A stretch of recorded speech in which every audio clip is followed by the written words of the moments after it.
کیا نسلا tower legal ہے یا اللیگل ہے؟ کیا یہاں کے رہائشیوں کو متبادل فراہم کیا جائے گا؟ بلڈر کا کیا موقف ہے؟ جاننے سے پہلے آپ ہمارے چینل کو سبسکرائب کیجئے، بیل نوٹیفیکیشن کو کلک کیجئے۔ بلڈر نے نسلا ٹاور کو گرانے کے سپریم کورٹ کے فیصلے پر نظر ثانی اپیل دائر کرنے کا اعلان کر دیا ہے۔ ذرائع کے مطابق نجی ٹی وی چینل سے گفتگو کرتے ہوئے نسلا ٹاور کے بلڈر ابوبکر نے کہا ہے کہ میرے پاس ٹاور سے متعلق تمام دستاویزات موجود ہیں۔ سب اجازت نامے اور اضافی زمین کی فیس دینے کے بعد ماسٹر پلان ڈپارٹمنٹ اور KMC نے اجازت دی۔ تمام اجازت ناموں کے بعد نسلا ٹاور بنایا ہے، اس لیے ٹاور کو گرانے سے متعلق سپریم کورٹ کے فیصلے کے خلاف نظر ثانی اپیل دائر کی جائے گی۔ دوسری جانب سپریم کورٹ آف پاکستان کے حکم کے باوجود انتظامیہ کی جانب سے تاحال نسلا ٹاور گرانے کا فیصلہ نہیں ہو سکا ہے۔ سندھ بلڈنگ کنٹرول اتھارٹی کی نسلا ٹاور کے حوالے سے صوبائی حکومت کو بھیجی گئی رپورٹ منظر عام پر آ گئی ہے۔ اہم شخصیات نے نسلا ٹاور گرانے سے روکنے اور نمائشی کارروائی کے لیے زور دیا ہے۔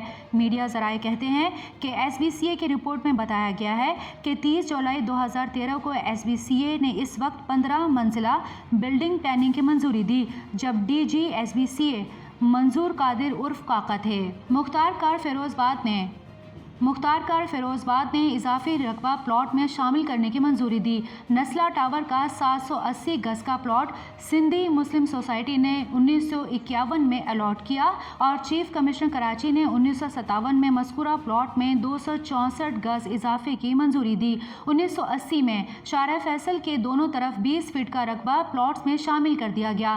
شاہراہ قائدین فلائی اوور تعمیر کے دوران 77 فٹ مزید رقبہ پلاٹ میں شامل کیا گیا اور اضافے کے بعد نسلا ٹاور کا پلاٹ بڑھ کر 1121 مربع گز ہو گیا۔ خیال رہے کہ چند روز قبل سپریم کورٹ نے نسلا ٹاور کو گرانے کا حکم دیا تھا۔ چیف جسٹس گلزار احمد نے حکم دیا کہ فوری طور پر عمارت کو گرایا جائے۔ کراچی میں ساری چائنا کٹنگ اسی طرح ہو رہی ہے۔ زمین کچھ ہوتی ہے، قبضہ اس سے زیادہ کر لیا جاتا ہے۔ لگتا ہے کہ کراچی کے خلاف سازش ہوئی ہے اور شہر تباہ کر دیا گیا ہے۔ سپریم کورٹ کراچی رجسٹری میں سندھ کی زمینوں کا ریکارڈ کمپیوٹرائزڈ کرنے سے متعلق کیس کی سماعت ہوئی۔ دوران سماعت سپریم کورٹ کراچی رجسٹری نے نسلا ٹاور کیس میں بڑا فیصلہ سنایا اور نسلا ٹاور کو غیر قانونی قرار دے دیا۔